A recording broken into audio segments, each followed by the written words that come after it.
Yo, yo, yo. We're at the movies. Da da da da da da da da da da.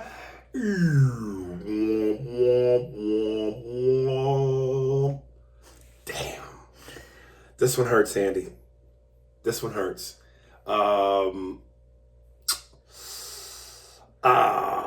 Let's see. You gotta go. Spearsburg Pod. Oh, yeah. This is how disappointed I was. Hits 101. Spearsburg Pod Twitter. Spearsburg Pod Patreon. Spearsburg Pod YouTube. And Spearsburg Pod Instagram, And baby. Coming soon to a store near you. Spearsburg Pod Pods. Yes. Oh, was that some jokey joke? Yeah. That might be. Yeah. Pod Pods. All right, yeah. One black, one white. Yeah. And when you turn it on, nothing but racial rhetoric. Yeah, just racial epitaphs. And we're going to have a programmed voice that goes, so it's specific to your race. Hello, nigger. Welcome to Spearsburg Pod. Hello, chink. Hello, dago. Hello, spick. All right. When you listen to this, you should also, we're probably going to be in Cleveland when you're listening to this, right? Yep, and you're in Cleveland. We're in Cleveland. And we're in Kansas City right now, so we're enjoying some of the same kind of weather we're going to get in Cleveland. And some of the same Midwest behavior. But after that, we will be in Tacoma. Yeah, baby. Tacoma to the Tacoma Comedy Club. We'll be there the 25th through the 28th. You know how much I love me some Denzel Washington. I always said this man can do no wrong in my eyes, movie-wise. And up until this, I only had two Denzel. And when you look at his whole filmography, I don't know how many movies in total he's made, but he's got like a 72-10 record, like the Bulls. I mean, not many losses. Up until this movie, there was only two for me. Virtuosity, and again, the one where he played that goofy lawyer, Esquire, whatever, Ezekiel. Which I know you say... I thought the character, he developed that character well. What's the one where he was wearing always like Hawaiian shirts? I think that was Out of Sight. Was that Out of Sight? Yeah, with Sanaya Lathan. Was that one good? And Dean Cain. That was pretty good. Was it? Yeah, and Eva Mendes. I just didn't like the Hawaiian shirts. Yeah. This makes number 3, yo. And here's what's crazy. The movie? The movie. Or him? The movie. No, he's great. Okay. I was with it in the beginning. And matter of fact, it pretty much sustained me through the whole thing. But the ending, that ending was horrible. And I remember, I think both our girl Shamor and Kolsch recommended it highly. And I think it was Shamor that said the last 30 minutes. It might have been Kolsch that said that. I might be mixing y'all up. But either way, both of them gave it a good review. But I want to say it was Shamor that said the last 30 minutes was riveting. Maybe the lead into the last 30 minutes or somewhere within the last half hour was riveting. But that ending, dude, that took all the fizz out of that motherfucker. See, I at first I was disappointed. And then I was like, wait a minute. And I went back and I thought about it. It's not a bad ending. It's not a good ending. I'm going to tell you, this is what I would like to say. Because of the movie, because of the rivetingness, I love Jared Leto. Am I saying it right? Jared Leto. Dude, Did we butcher that name up? Leroy Furious? He's becoming one of my favorite. The risks that he takes and how he plays his characters. Mm-hmm. I think I said this to you. He's not my favorite joke. It's not that he's my favorite Joker. I think he took the most risk as Joker, and I think it was good. It was really good. I thought he played this part excellent. I loved watching him in this. Right. I think if they would have made this like a Netflix series, and then if you would have got down, it would have been 8. If it was 8 episodes, and then you get down to where you get to the end of this movie, and then it falls apart the way that it felt. Like you could have made it different. You could have given clues on. I agree with that totally. Matter of fact, when you bring that up, comes to mind is True Detective. Yeah. I don't know if you've ever seen that. Yeah. But that was a series. Yeah. And I remember the first time they did it, I forget who the first 2 original were, because I know the second time they did it, Vince Vaughn and somebody else. I think the first time they did it, it was Matthew McConaughey and Woody Harrelson. Either way, I totally agree with what you're saying. This felt like if they would have done that to this, you could have got more out of Denzel. You could have got deeper with Jared Leto. But could Denzel and Jared Leto been available for that many? Here's the real question. They could be available for whatever they want, especially Denzel. When you're iconic status, you call your shots. They work around you. I don't know if you ever knew this, but whenever Jack Nicholson would do a movie, he would make the schedule work around his Lakers schedule. Oh, that's awesome. So, yeah, Denzel could do whatever the fuck he want to do. The question is, would he? Why? Because it's TV. Yeah, but TV is where the medium is right now. It is because it has no choice. But if theaters were still rocking and this was no COVID, Denzel's a movie star. And very seldom do movie stars do television. But it's a small box. But the money is in television now, too. Yes. And listen, more movie stars are doing TV, not just because they have to, but because they also want to. The writing has gotten so much better. Right. But I'm just wondering, would Denzel do that? Because I would have rather have seen this stretched out into a series than what we got. Yeah. And again, I liked what it was.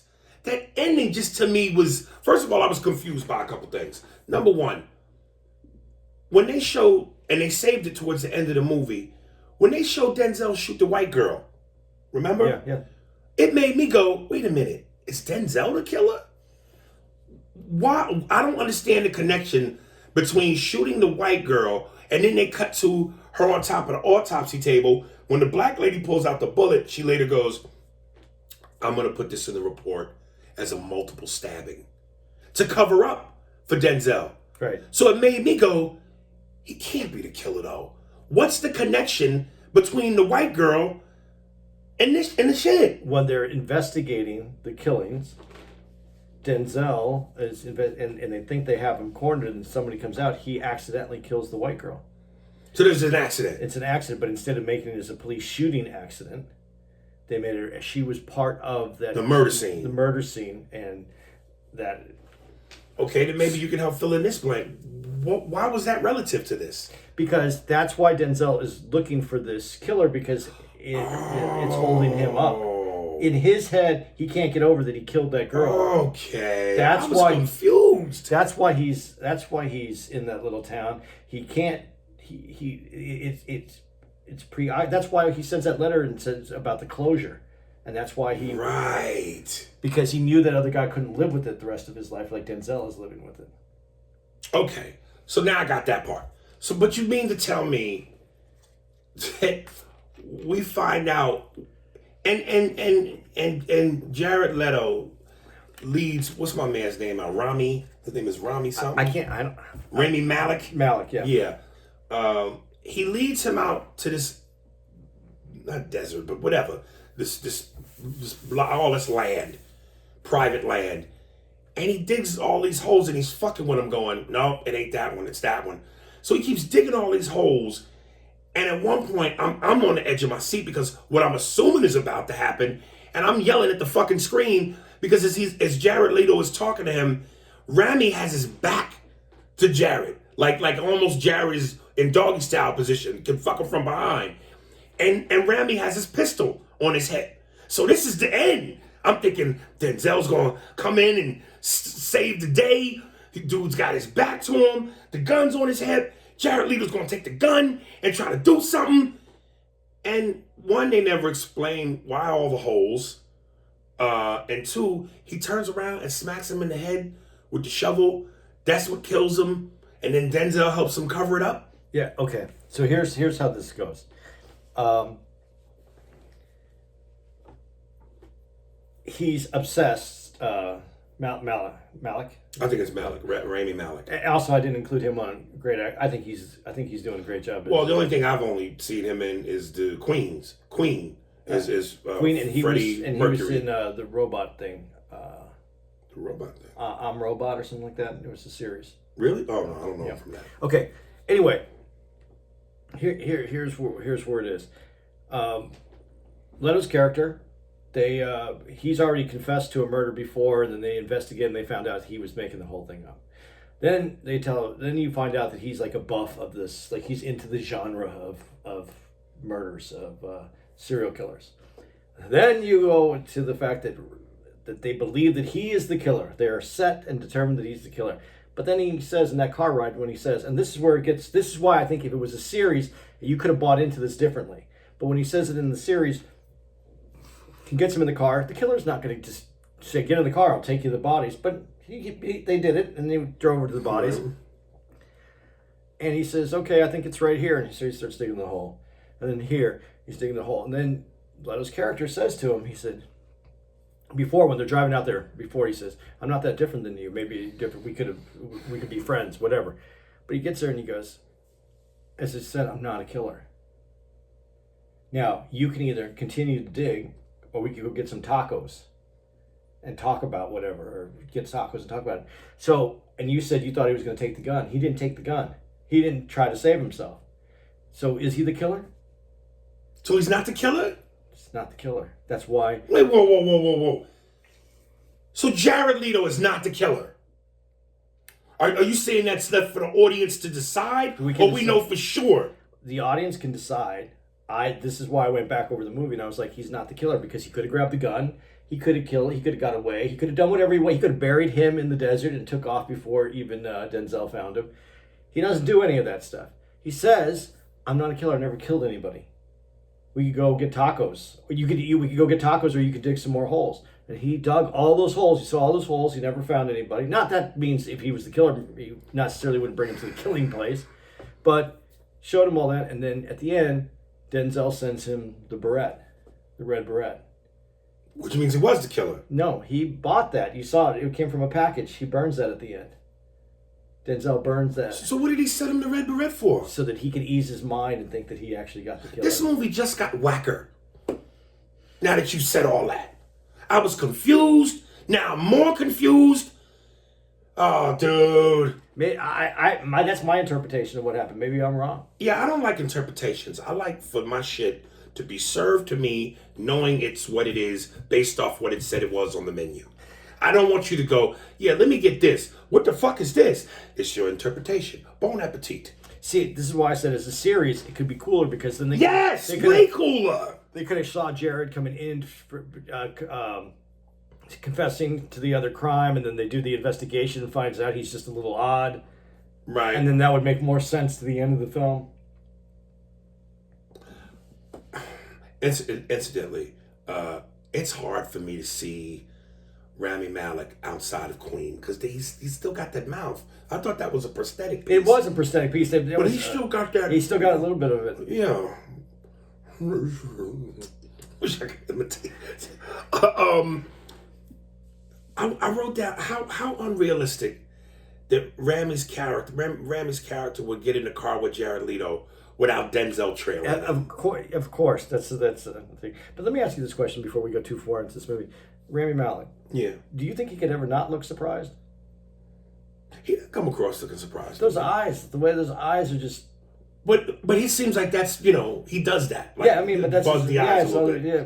Yeah. He always looks surprised to me. Really? Every time they cut to him, I'm like, he looks surprised. Right. I don't know how to quite describe that look, but I don't get surprised. Okay. But there is a look, but I don't think it's surprised. Does he remind you at all of Pete Davidson? There's something about those two. They look like they could be brothers. Yeah, there's something about those two. Yeah. Okay, sorry. Get back to the. Yeah, no. And look, Jared Leto, man. The only thing I'd really ever seen Jared Leto in was Suicide Squad, which I thought he was a great Joker. But he does creepy well. Yeah, but the long, greasy hair, some of those blank looks. Like when he said the one thing about the car, about how's the trunk space, the way he delivered that line was creepy to me. Yeah, it was. He does creepy well. Well, see, now this is where the movie, like you said, is confusing, because he's at that stop where the person's supposed to be buried. How would he know where that they found that body? Right. How would he know that? Right. So maybe he is the killer, but the bodies weren't there. See, I think this is one of those movies where you have to decide. But he didn't take the gun. He didn't try to get away. He didn't do anything. I thought that at a riveting moment when you're on the edge of your seat, someone would do to make you get all the oohs and ahs and oh shit. And that's what I'm saying. That last 30 minutes, it's like if I were a female and I'm coming, and you stop. I didn't come. What if we're both completely wrong about this movie and someone's going to explain it to us and we get it? I hope so. The part, though, that I have a problem with in the movie, though, that you kind of were right there when they get in the car. When he calls from the bar to say that an officer's down, they would have the police get all the numbers that comes from. You can't put a call to the police that it doesn't come up on caller ID. So they would have the caller ID. They would know where the call came from. Right. Because he didn't do it in a payphone. He asked the bartender for the phone. So that whole thing didn't work. Right. That bothered me more than because they could have easily had him go out to a payphone and call the police and say, right, there's a break-in. That bothered me. That's bothering me the most. Dude, I there are things that let you know, yeah, nigga, you get old, and you're gonna get older. Denzel looks it now. Like, dude, the gut. But he needed the gray hair. Well, no. He's 60-something, dude. Yeah, I know. So it ain't, yo, I'm doing this for a role. That motherfucker's 60-something. But he let that older flourish. I don't know that. How much more can you let it than what your body's going to naturally do at 65? Yeah. He's 65, yo. I'm only 10 years off. Like, dude, listen. And like Bill Burr said, when you're in your 20s, everybody's a movie star. You are at the apex peak of your beauty. No fat, unless you're a fat motherfucker. But you got the square jaw. Everything is thinner, smaller. When you go back and look at Denzel in the 90s, his prime, you see why women gushed over this nigga. And I'm just going, not that he's not a good-looking man, because he still is. But I'm thinking, damn, Denzel's getting old on me. He's old, man. I remember because when he was in his era in the 90s, I was in my teenage years. 17, 18. So I'm really on my way to, movie star aura. But damn, and then I'm looking at all my heroes. I'm going, Stallone, Schwarzenegger. Even a movie I saw recently with Bruce Willis. And you go back and look at the first Die Hard when he still had hair. Yeah. I'm like, these dudes are all old now. I'm getting old, man. Stallone, though, with that still working out body. Yeah, it looks weird, doesn't it? Yes. It looks like a cactus that's dying.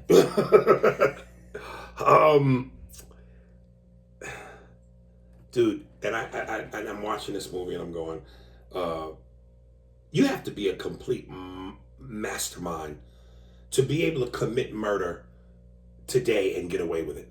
Because that scene where Denzel takes Jared Leto's garbage home and dumps it all over the floor and takes a piece of a pizza where it had bite marks. It takes it to, I guess, whatever you call those people. The CI, like the criminal investigators. The criminal CSI people. And the DNA, like between DNA, and they can look at a bite mark on a pizza compared to, or put it next to the bite mark that was left on a woman's neck in a photograph and capture you. Well, no, they can give you an idea that it's a similar bite mark. That's not going to. I mean, shit. Yeah. Damn near, it's a clue. Yeah, it's a clue. Do you think? Did you think that Denzel did any Denzelisms? I didn't see the Denzel. You didn't see the stroke mouth? I didn't see all that stuff that he does. I think I saw it once. It's he raises the chin to a certain degree, and the lips melt to the side, as though you're almost gonna do a slide, but slide's got the opening. Denzel's is closed. I didn't see it. No, I didn't see it on No, it was a very Denzel. It was a very. I don't know. It just didn't have the Denzel. It didn't have the Denzelism. What's more fun to play, the good guy or the bad guy? I think the bad guy's always more fun to play. Yeah. Yeah, because your bad guy can do anything. The good guy has to stay in the parameters. Yeah. Right. But then at that point, you might be thinking it's more a case of, do you want to be a hero? Do you want to be seen as a hero? Yeah, but this is where the world gets complicated right now. I mean, and you've heard this, so I think we've talked about this a little bit on the podcast. Mm-hmm. There's that whole thing in the Batman Joker is that the Joker's actually the good guy.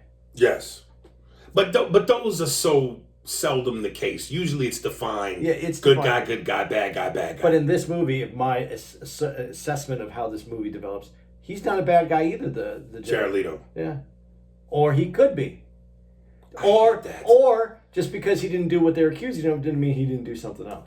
Okay, so if you had to choose between none of this confusion shit, you are clearly the fucking bad guy or the good guy, who would you most likely play? Oh, I'd rather play the bad guy. Really? Yeah. Do you think you could do do you think you could do just as good as do you think you could do, this is where my mother's book reports are supposed to kick in. Do you think you could do just as good a job as the good guy versus the bad guy, even though the bad guy you'll have more fun? Could I do just a good job as the good guy? As the good guy. I'm not good guy material. Look at a good guy has to have that. They usually have a good jaw. They have they have the right nose. This is I'm looking at like Javi Cobblepot or whatever the Danny DeVito's character is, the Penguin in Batman. That's what my nose looks like. I'm not that thick, but I'm getting there.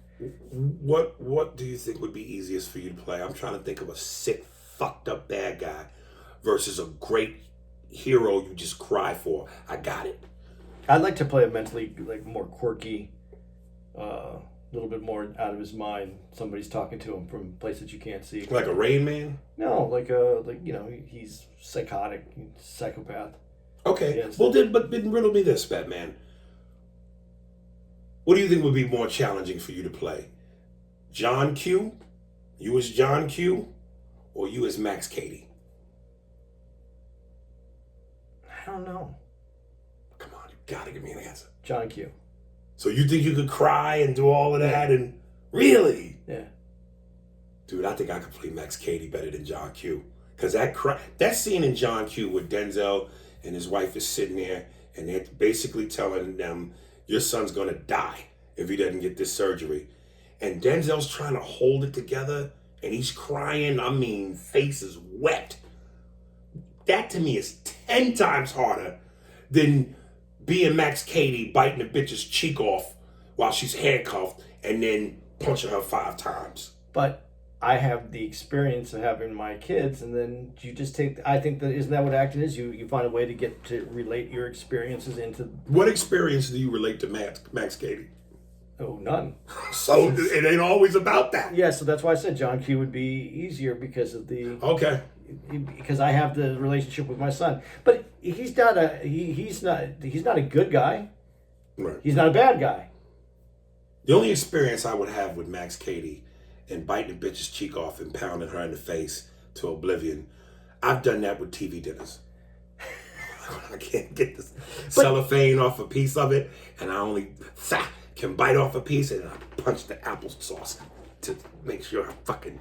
Yeah. My problem with doing a scene like that is if you did it, and you do it convincingly, what does it say about you? That you're a fucking great actor.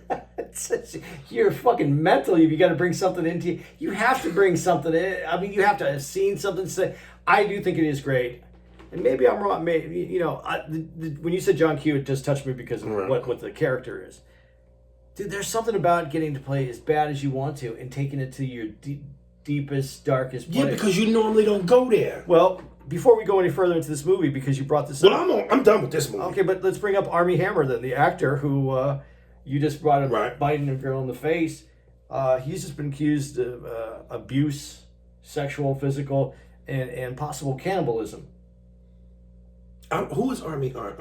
He's an actor. He's been in. You know what he's been in? Look him up real quick. You can tell all the movies he's been in. He's one of those good-looking dudes. Yeah. He was in the Social Network where the the twins. That. Can I get the filmography of Armie Hammer? Do you know the Social Network where he plays the two twins that are going after Facebook? I'm sorry. Did you ever see that? What is it now? Social Network. No. Oh, well, he played. Well, his picture just came up under that. He has starred in The Social Network and Call Me By Your Name. And he's being accused of what now? Vicious and spurious online attacks against me. That's what he's saying about the abuse, sexual abuse, and cannibalism. He says it was in jest, it's in joking. Listen, man, I said it once before and I'm going to say it again. People need to stop believing that celebrities and, are immune to being sick motherfuckers. Sick motherfuckers exist in all facets. It's just the difference is the celebrity has a unique talent and is famous, but sickness comes in all forms. Well, I'm not saying he did it. He may not have. But let's not be so shocked all the time. But there is, but I'm not saying he didn't do it either. Right. I'm just saying I don't have the information. Speaking of sick motherfuckers, now this allows us to finish up Night Stalker parts 2, 3, and 4. I said in the beginning when we talked about episode 1, I hated Andy for this because I don't like gory shit. But I gotta say, I love Andy for this because it's not what you think it is. And again, folks, it's, riveting. It's the perfect word.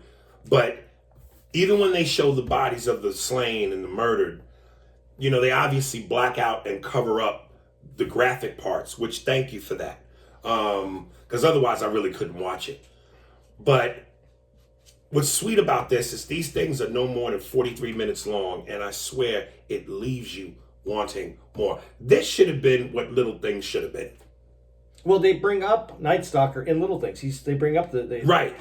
That's why it was. I thought that was interesting that we're doing these at the same time. Like I think in episode 2, it said they caught one dude. They described him as the Hillside Strangler. Hillside Strangler. Yeah, that was the case before. But didn't they say he copped to it? He tried to say he was the Night Stalker. I don't think so. Really? Okay, I might have been fucking that up. But then they go, yo, look, most of pretty much his attacks were at people's house, entering a window or a back door. And you tell me if I'm wrong or if I'm tripping. They didn't have alarms in the 80s? No, not like that. I don't think so. Really? Yeah, that was more. I mean, if you were rich, maybe you had an alarm service. But I know Ring wasn't, but a service like a Ring or a Vivid, none of that existed in the 80s? I don't think that came along until mid-90s. Wow. And dude, I don't know. I remember Andy was at my house one time, and when you put the alarm on, unless you disarm it, you open a certain door or window, the shit go off. And I remember Andy. I woke up, my shit was going off, and Andy had tried to go outside, I guess, to make a phone call, and the alarm went off. And then I disarmed the alarm, and then he had to go out through the garage, and I had the bottom lock, had the Medco top lock on top of that, and I had the chain. And he goes, dude, who the fuck is coming to get you? Who's after you? And I went, could be the Diaz brothers, Conto Gebe. Yeah, you are locked down in your house. I don't know clearly you've never done this because that tells me what I need to know. Dude, I don't fuck around. Any house I've ever moved into, even my apartments, and you're not allowed to do this, any apartment I lived in, I immediately change the lock and upgrade to a tough lock. Immediately. No, nigga. I mean, I always have a deadbolt and the regular lock. Right. And yeah, I think I only had one house with an alarm on it with my kids. Now, why such a cavalier attitude? Because it's too easy to get past them. Well, it's really easy to get past them if you don't have a good one. Is yours hooked to a single cell number? What do you mean? On your alarm, is it... here's the two things. I don't know if I should be discussing this. No. Yeah, you probably shouldn't discuss it. Right. I'll say it this way instead. It stops the random criminal that just picked your house and wants to break into your house. But it won't stop the mastermind? It won't stop anybody who wants... If there's too many things that you have to do, and most people won't do those. Well, most criminals aren't masterminds. No. If they were, they wouldn't be breaking into houses. They'd be breaking into banks. Well, no, the banks, you don't break into banks because banks are it's set up to catch you. You could do better breaking into a store. I know somebody who used to work in bank robbery. Okay, damn, you just know all the fucked up people, Yeah, coke dealers and bank robbers, and I had a quite wide range of people. A friend of mine in high school. maybe you are Max Cady, nigga. A friend of mine in high school, a friend of mine. This is funny. A friend of mine in high school, they had 11 kids. 11 kids. And what African friend was this? No, there's just... Why you go to have a family? You don't have a family. Your attempt is to have a village. When I shoot semen, I shoot enough semen to cover the half of the continent. The woman has no say in the matter. Go ahead. Well, his oldest brother was the age of my parents, basically, because they had so many kids, and he was a detective on bank robbery. So I mean, it's set up to catch you. They said the dumbest place you could rob is a bank because it has more. It's set up so that you can't get away with it. Okay. So it's the hardest place to rob. All right. It just has the most amount of money. But wouldn't you want to at least give yourself a better layer of protection? Well, like when my kids, I got them. It's more or less not just an alarm, but it was more a recording, so you could see who broke into your house. So, right. But most of the time, people don't even pay attention to alarms anymore because everybody sets their alarms off. So no one, you hear an alarm go off. Do you ever check to see if someone's breaking into a car? Do you look out the window? If it's my car. If it's your car, but when you hear one going off across. No, if it ain't got nothing to do with me, why would I give a fuck? Because maybe that person's not home, and so someone's breaking into their house. That they're depending on you to do something. Niggas mind their business. Okay, so they're not. The alarm doesn't do any. It doesn't do that much. It might do something if you're in the right neighborhood. Maybe. Let me skip my note for a second because you just said something that I want to attach onto that. Like I remember during these episodes, one of the reporters asked an old couple, who was from Minnesota but lived in LA now, you guys don't lock your doors now? And her response was, no, I'm from Minnesota. Yeah. We don't do that. Are you out of your fucking mind? I think even in Minnesota now they lock their doors. Well, yeah, there's more niggas in Minnesota. I just never. I felt like if you're aware. I mean, I taught my kids to be. I think. I like that my kids are aware. I think that if you teach them that if you turn on the alarm, you're safe is not a good plan. Yeah, but I don't think that telling them to be cavalier about it is a better one. No, I mean I have a car alarm. I mean, my house. I know. We have an alarm on the front door, but not on the actual alarm. Right. Not on our actual apartment unit. But the building itself has an alarm. Something that they said that I thought was crazy was the cops are territorial in regards to jurisdiction. So many times they wouldn't share info. And I'm sitting there like, so let me get this straight. There's a sick maniac on the loose, and our tax dollars pay the cops to protect us. And more people may have to die because of an ego? Yeah. Because that's... Don't you think the cops should be brought up on charges? No. If there's... No? No. You're responsible for the murder. But this has changed too somewhat now, because remember in 9/11, the same thing happened. There was different agencies had different information, but they weren't sharing the information, and that's how it was able to occur. Do you understand, folks, what that means? The people that are paid to protect us, the government, the police, they're somewhat responsible in our demise. Well, because the police, again, and this is where we become, again, tribal. In everything in life, we can become tribal. The FBI is one tribe, the CIA is another tribe. That's fucking terrible. So they're all competing to take care of us, but somebody wants to get the credit for doing it. Wow. And that's what happens in the police departments. That's fucking awful. But there is more courtesy now because I think have realized that they're killing people. They're getting people killed. Yeah, man. If there's an investigation that's done and you find out that X amount of people have been killed that could have been prevented, but ego and jurisdiction got in the way, somebody should be held responsible. I want to know what you think, AB, Steve. coming out of that in 3, 2, 1. So, yeah. Yeah. I didn't fuck up just now, did I, by doing that, did I? I don't think so. Okay.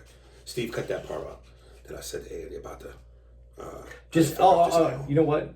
Just cut out the AB part. What do you think about that? And then just do the doom. Okay.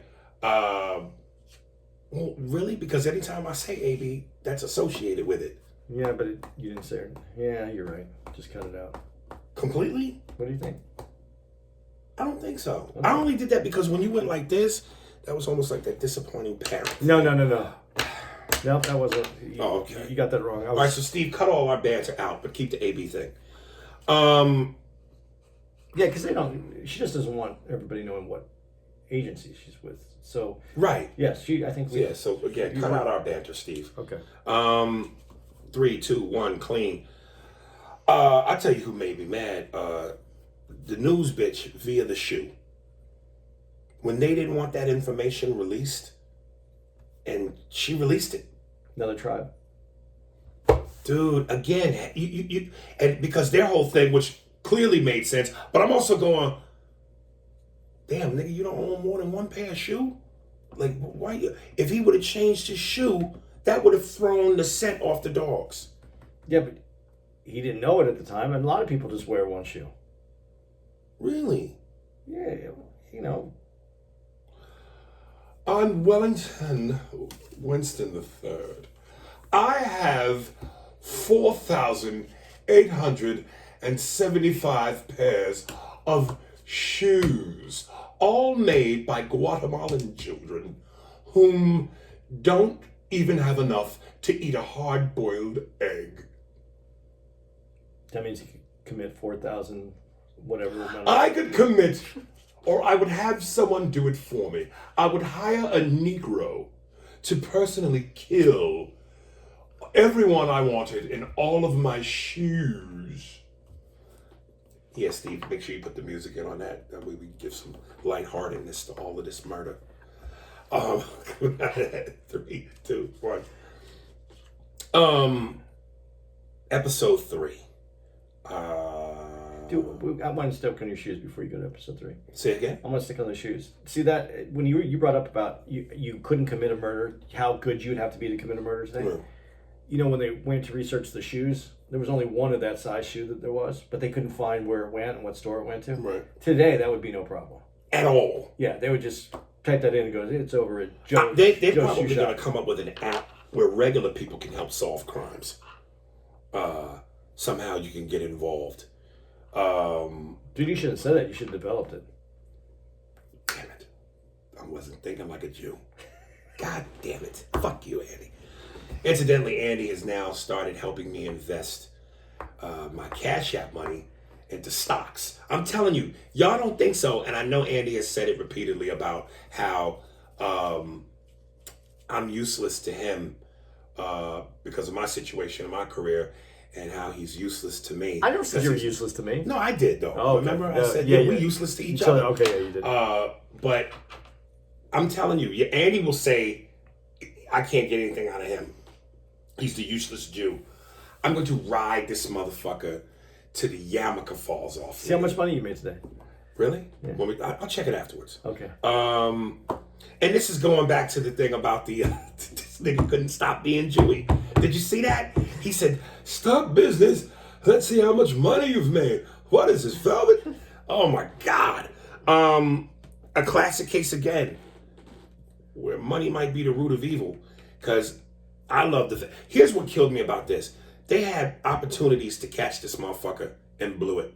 The thing where they said they saw, based on dental records, he would go into this one dentist office. Yeah. And they had 2 Asian cops set outside waiting to catch him. And they installed, I guess, what was like a button, like they do in the bank. Yeah. You hit the button and it alerts the cops. First of all, they pulled the cops off of the detail. And then put that button in. And then, oh yeah, that's what it was. There was the cops at first. And it was taking too long. And it was taking too long. The day they pulled the cops off. And put the button in. And put the button in, guess who shows up? And then they go to push the button, there was a malfunction. He got away and of course killed more people. At what point do we hold someone's feet to the fire? Someone else had to die because they wanted to save money. Well, yeah, that's what it comes down to. But it had that been installed properly, the button would have went off, and they would have went over there. They would have picked him up. But he was pushing the button. They didn't want him to call the police because they didn't want to endanger the people at the dental's office lives, because he obviously would kill anybody.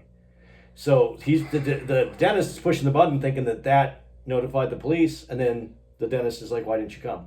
Right. That is really sad right there, because that's fucked up. That could have saved everybody. Yes. Are you to the part where the cop hears a noise at his house and he's thinking? No, I don't even think I had that in my notes. Yeah, he wakes up because no, I remember talking about, but no, I didn't have that in my notes. Yeah, I just think that this guy was so creepy that the cops started thinking that they could be on the list. Let me tell you something, man. If I was a woman back then, while this was going on, I would have went out of my way to try to fuck every cop I could. Please be my boyfriend until this motherfucker's caught. Because you gotta feel safe a little bit as a woman, knowing that the man you're sleeping next to has a gun and a badge. He's not afraid and he's trained. Come on, man. I just, when you get into this like serial killer mentality, and that because it's random, that's how you get away with it. By the way, you try to kill someone you know, or that you want killed. That's but random. You could probably get away with killing quite a few people randomly, because now they have to put it together. There's nothing to tie everybody together, so now you made it harder. But I was just watching a thing on the Son of Sam, and all the women in New York were. It was. They said it was brown hair, long brown hair. So everybody was cutting their brown hair short and then dyeing it blonde because they didn't want to even be right. So, yeah, man, these guys, they can affect the. They affect your movement habits. You know, they said when this was really getting bad, 3 things went up in sales: locks, guns, and dogs, protection dogs. If you had to choose one of the 3, well, I think it's an easy choice. What would you pick? Unless you're one of those people that just swear by it to no degree. I don't do guns. Well, I would like to say it's a gun, but I don't know. You know, do you have time? If he's pointing a gun at you, you don't have time to get your gun. But all his murders weren't guns. No. Some were what they call that shit, blunt force trauma. Yeah. Crowbar, hammer, stabbings. You know, I think that I'd want, like if I was walking around, I'd want a gun, but to protect me. But you're not even supposed to have a gun when you're walking around unless you have a license for it. The dog is the thing that, alerts you to someone's there coming around. Hopefully would protect you. Right. I gotta go with the gun, dude. Because what if he kills the dog? Like, what if the dog don't shake him at all? Or there's a struggle, but he got a knife and he stabs the dog. The dog might just buy you time to get out. Get out. But also, the other thing about, like, when you brought up alarms, whatever, that's a deterrent. So a dog is a deterrent, too. That, well, there's a dog at this house. A gun is a stopper. But they don't know you have a gun until you get into your house and are already trying to kill you. Well, I'd rather them find out. But I'd rather them hear a dog and go, you know what, I'm going to kill the next door neighbor. Shit. Unless I like my next door neighbor, then, I'll get them a dog, too.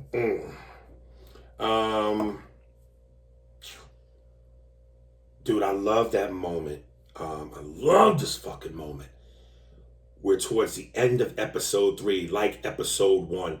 I told you that's what got me hooked on this, was the build-up, the build-up, the build-up, the build-up, and that fucking 80s music. There was something about that music, and then they left you wanting more. Night Stalker.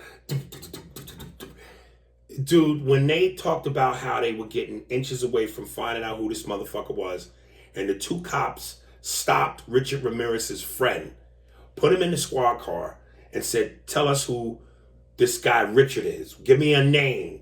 And the guy kept going, fuck you. Go to hell. I ain't telling you shit. And the cop says he hit him. And he goes, it wasn't my best punch, but it wasn't my worst punch. So then the guy said to me again, fuck off. And he said, then from there, I just started beating him over the top. And the guy crossed his arms to protect himself and then went, Ramirez. Richard Ramirez. Boom, boom, boom, boom, boom, boom. Night Stalker. You couldn't help but dive into episode 4 like a pack of chips, nigga. Okay, but what do you think about the cop beating? Here's what I'm getting to. It's right here in my note. Now, this is where you go, fuck. Why would I ever condone cops beating people and going outside the law? Especially as a fucking minority. But sometimes there is a necessary evil. When it works for you, beat away. When it doesn't, bring that cop to justice. Dude, this is why I get one of my favorite shows, NYPD Blue. Dennis Franz, his character Andy Sipowicz. Drunk, fucked whores. You know, this is obviously in the earlier seasons before he kind of cleaned up his act once he, Sylvia got married to the DA and then had a kid, But he had demons, man. And he would beat a suspect. He would beat a suspect to get a confession, especially when he knew that suspect was a piece of shit. Yo, I'm not mad at that. See, but this is the problem. You can't control when and how that's done. Yeah. And I'm saying this in this might be a very naive way of looking at it, but I'm telling you that the first there's a better name for it, but the hero, the anti-hero, that's the name I was looking for. Which is Dennis Franz. But to me it was Dirty Harry. Okay. And that's when when we were talking about law and order and the criminals have all the rights and they can't catch these guys because the criminal. And then there's the Dirty Harry movie that came out, and he's like, make my day. Yeah, you're a bad guy. I'm taking you out. And it seems to have gone off the rails from there. And I'm not blaming the movie. When you say off the rails, you mean ridiculous, like over the top? Well, just the way that it changed. I think it changed the way law, like you said, that guy, he beat it out of him because he wanted the answer to save lives. If that's the case, is it worth it? But if it opens up a door for beating people this is a justification that you can justify police using a force. Right. But it's still breaking the law. And so if once they break the law, that door is open. And that means anybody could do it. Any cop for any reason. You know what? And it's saying, and here's where the minefield is.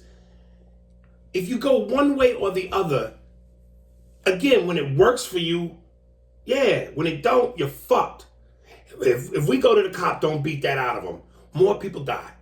And again, it might be somebody you know, somebody you love. You don't want that. So beat away. But when you do that now, like you said, the door's open. Slippery slope. So what the fuck do you do? I think there should be a law that says under certain circumstances, to save lives, you gotta beat a motherfucker. And if it's a justifiable beating and can be proven such, no charges. See, if it can be proven it wasn't, charges. But he didn't. Listen, I'm glad that they caught him. I'm not saying that, but they broke the law. It was they violated that man's rights. He had no expectation of giving them the name. They weren't owed that. No. So sometimes this is where what makes something wrong right, and is that a possibility? To me, the answer is no. And I know that makes me this puts me on a very liberal ground, and I'm not. I'm not an extreme conservative. I'm not an extreme liberal. I'm in the middle. But these laws and your rights are supposed to be protected, and I can't get behind that because they had to figure out another way to do it, and they could have done it. This opens up the door for Okay, you said you can't get behind that. You really mean you can't? I think there's another way for them. All right, put it like this. Pay the guy $100,000. Okay, put it like this. Which that's not gonna happen because if they don't want to even keep 2 cops on the detail, they're not paying $100,000. Put it like this: it's 2 blocks from where you live.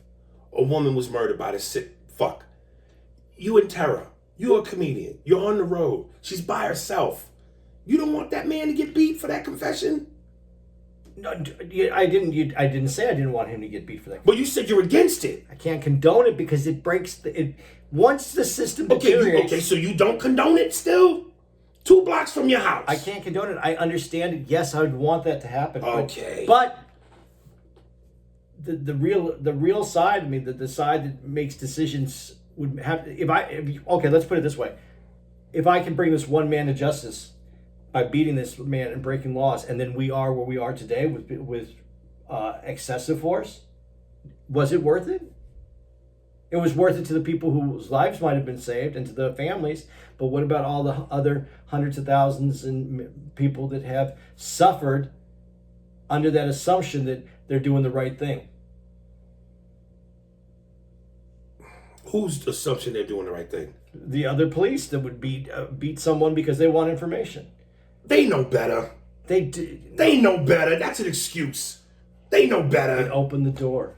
I know what you're saying. That's why I'm saying it's a minefield. That's tricky. Well, but that's what I'm saying. Yes, I would want it for my family. Yes, I would want someone around me to die. But now I've opened the door for all this other unjustifiable actions.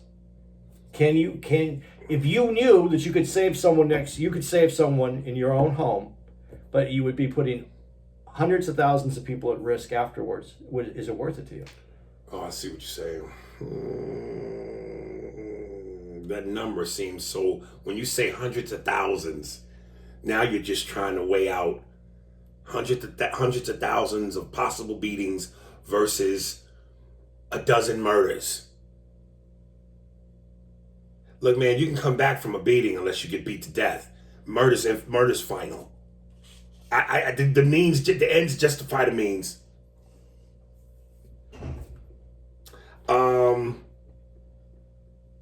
In episode 4, they opened up, and I love this. This was done beautifully, man, for something to be so horrific. They open up now because now we're on it. Now we have a name. Now we know it's Richard Ramirez. And I don't know what their attempt was in doing this, because I don't think it was to make you go, aw. But they show him with the baby pictures, growing up, baby, toddler, kid, young adult. And they telling you, the cop said, this kid was poisoned in every way imaginable that you could poison a kid. At one point, they said his father tied him up to a cross in the cemetery and left him there. He was abused, the heroin, the coke. I don't think their attempt was to make you go, oh, I feel sorry for him now. I understand where because listen, man, them crimes were so brutal and so heinous. And I understand, at the most development-like impressionable stage of his life, he was fucked up. And so you blame his parents and the people that fucked him up. But I can't let that go, man. It's some sort of deep psychological. Well, you gotta look at what happened. And I'm sorry, Andy. I'm sorry. I mean, and then when you listen to him in interviews as a grown, sick, sadistic motherfucker, and he says some of the things he would say, you know what you're doing. You still know what you're doing. When they talked about how he would, at certain murder scenes after he got done with his victims, he would sit down and have a snack, eat what was in the refrigerator. If you know when it's time for you to take a shit, you're going to take a shit. If when you are hungry, you know how to feed yourself. You're not crazy to me. I mean, you're crazy, but, crazy is just shitting in the palm of your own hand and then using it as a facial mud mask. That's crazy. But if you know what you're doing in certain things in life that tell you what to do, then fuck that. You know what you were doing. Well, when you brought up him being a kid and abused and, the most impressionable time of his life and he's having these things happening to him, you can have deep sympathy for that child. But the adult, you can have I wouldn't have any feelings one way or another towards that person, because the child you feel bad for. The child didn't ask for that. The child became that. Right. But I have no mercy for the adult, because he's lost connection with his humanity. He's not necessarily a human anymore. If you can kill someone in a brutal way and then go to the refrigerator and eat a sandwich, Right. you lost touch with humanity. But here's the weird thing: are we up to the raping part The raping part. of the kids, the little kid? Well, yeah, you mentioned it. Okay. So the weird part is though, because you brought up how as a kid he was beaten and tortured. Right. So although he has this lack of humanity for kids, for people, he would rape the kids and then set them free. Like, Yeah, you mentioned that when we first talked about this. So that's, to me, is like that's his connection to the last moment of before he lost his humanity. And I remember when you said that, I went, well, thank God. Even though what he still did was fucked up. Thank God he didn't kill him at least. And I think that comes from that's the last identifiable moment as a human he had. It was as a child when he lost his humanity was as a child. So he still saw those kids, even though his lack of humanity was allowed him to rape and do whatever he did to the kids. Because when they show those kids and they're talking to him, and you know that it's horrific. I mean, right. They have that. I don't think they ever get rid of that smell when they talk about how. Right. I think that stays with them for life. But I would think that's because that was the last part of his humanity. That's the last part where he was connected to being a human as it would be as a child. Dude, and I'm gonna tell you, man, and it was just funny you mentioned it when I came in your room. You were watching the thing about Son of Sam, and what Frank Berkowitz was that his name? Berkowitz, I don't know. Yeah, Berkowitz, Son of Sam, Ted Bundy, Jeffrey Dahmer. They don't look. If you took away what you knew of them and what they did, they don't look creepy. Richard Ramirez Dahmer looked a little creepy. A little bit, but Okay. if you didn't know, he didn't do anything. Okay, yeah, he just looked You know what I like mean? He's like a regular whatever. Richard Ramirez looked exactly like a nightmare. Yeah. He was tall, so there's the physical imposing aspect. The jet black hair, the jet black eyes, the teeth with the gaps and the stains. Yo, he looked scary, dude. Yeah, it's kind of a wonder how he was allowed to move around because he would be that look is scary to other people who look similar to that. Right. I mean, or at that level where they're bad teeth, whatever. Right. His look was, like you said, Like I could imagine being a 5'4", whatever, dainty woman, and that is staring you in the face at night in your house. That shit, he was a scary motherfucker. But here's what I loved. When they finally revealed how he got caught, and he's running through the neighborhood, and all the townspeople got his ass. Dude, I shit you not, Andy. I'm sitting on a plane, I'm watching this. And this is what I'm saying, y'all. This shit is riveting. Like, you're with it like a fucking... If I was a female, this is a soap opera. I'm sitting there. I got my mask on, my teeth are clenched. And when they fucking got his ass, and the neighbors talked about how one dude hit him in the head with something, and his head was bleeding, and another dude head was bleeding, and they got him. They finally got him. Dude, I swear to God, I'm glad I have my mask. I spit through my mask, nigga. I said, got you, motherfucker. I was so like, oh, I'm glad they got this motherfucker, dude. I just thought about the scene in Frankenstein where the townspeople come to get the monster. Yeah. You know, and then I thought, okay, I know it's constitutional. Everybody's got to have their day in court. If you're the lawyer that's defending him, and I know he's not going to get off, no chance in hell. But if he did, how do you sleep at night? You have to. No way. He has to. He has to have a defense. He has to have a defense. I know he has to have a defense, but if he got off, and you're the lawyers that do it, no, there's no way that he would get off. They would go through all the evidence, and then that's when the lawyer goes to their client. I don't even know if I can get the death penalty off the table for you, but you need to do this. Let me ask you, if you're the lawyer that's defending him, and let's say, I know, it wouldn't, the chance in a million years, you got him off. You don't quit after that? Because you're going to be the most hated motherfucker on the planet. It's not even about being hated. I mean, to know that you got someone off who did that, I don't know that. I mean, think about it. But take it that little step further, man. Just take it out a little bit. You're a public defender, and because he doesn't have money, so you get this case, and it's this. I'm not using this case. I'm just saying this horrific case where they caught the guy. They know it's the guy. They have all the information, but through a series of errors, you can get your client off. And legally, you owe that to your client. You're supposed to, or you get disbarred. Yeah. So how do you live with yourself though? Man. Because you have all the evidence. You know he's done it. But you have the key to get him out. Man. I think if I got him off, I'd quit law the next day. Yeah, I would move somewhere. And move somewhere else. Because your car is going to be covered in hot tuies like birds just went on vacation. Nigga. But it's not even your fault. I mean, it's you. But do you do your job, or do you? If you have to. What if you think you could do it and he wouldn't find out? There was a movie where yes. Matter of fact, Cape Fear, Max Cady, where he hid information. Yeah, could have got him. He could have got him off, but he purposely tanked it. That's why De Niro wanted to kill him. That was a good movie. Yeah, and I'll tell you another good movie, Just Cause, with Lawrence Fishburne, Sean Connery, Blair Underwood, and Ed Harris. Where they think, remember they get Blair out of jail thinking he was falsely accused, but he really did what they say he did. And then, matter of fact, in that one too, the female lawyer who purposely did what she did to get him fucked, he goes after her. And Sean Connery's married to her. And Lawrence Fishburne is the cop that keeps trying to tell Sean Connery, this nigga's evil, man. Don't do it. That was a great one too.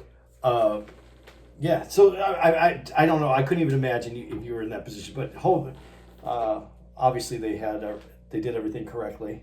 Yeah. Well, as correctly as they could, because that's where we're talking about the police working with each other, and then the San Francisco DA. Yes. Is the one who almost blew the case. Yes. This stays riveting the whole way because you're like, even though you know the answer, it's fucking.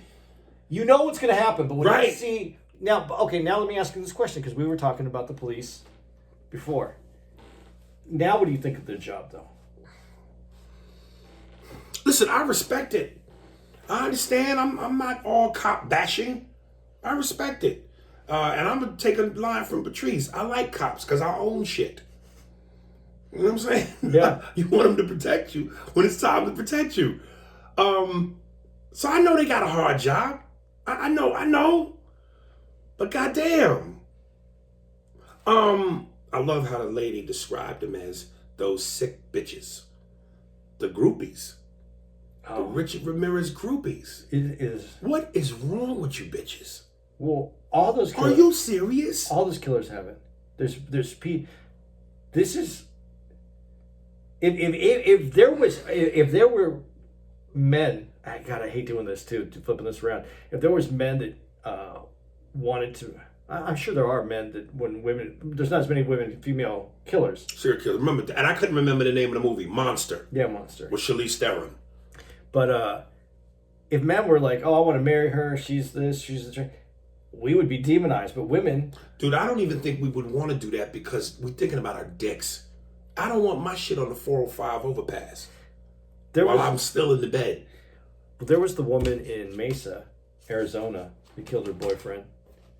It wasn't even her boyfriend, but God, I can't remember her name. I wish I remember. She was attractive. She was good looking. I'm not sure who she is. I can't remember her name. Someone will send it in. But let me ask you this. Do you think that these women literally would want to fuck him if they had the chance? Or this is more about, I know he's in jail, I know he's never getting out. The idea turns me on, but that's as far as I'm willing to go with some sexy pictures sent and a letter. I don't know. I don't know that I'd want to know who those people are. So I wouldn't have an answer to that question. I don't want to know who they are. What would make a woman be turned on by a man that they know murdered women in heinous fashion and sexually assaulted them? Do you remember in Pulp Fiction, it's one of the first scenes in the movie where she finds out he killed he's the boxer, Bruce Willis. She says, what is it like to kill a man? I mean, for some reason that she... But that's a different turn on because he did it in a sport unintentionally. Yeah, but still. This nigga's sick. What's his name? Helter Skelter dude. Charlie Manson. Manson. Yeah. Yeah, he had people that wanted to wrote to him.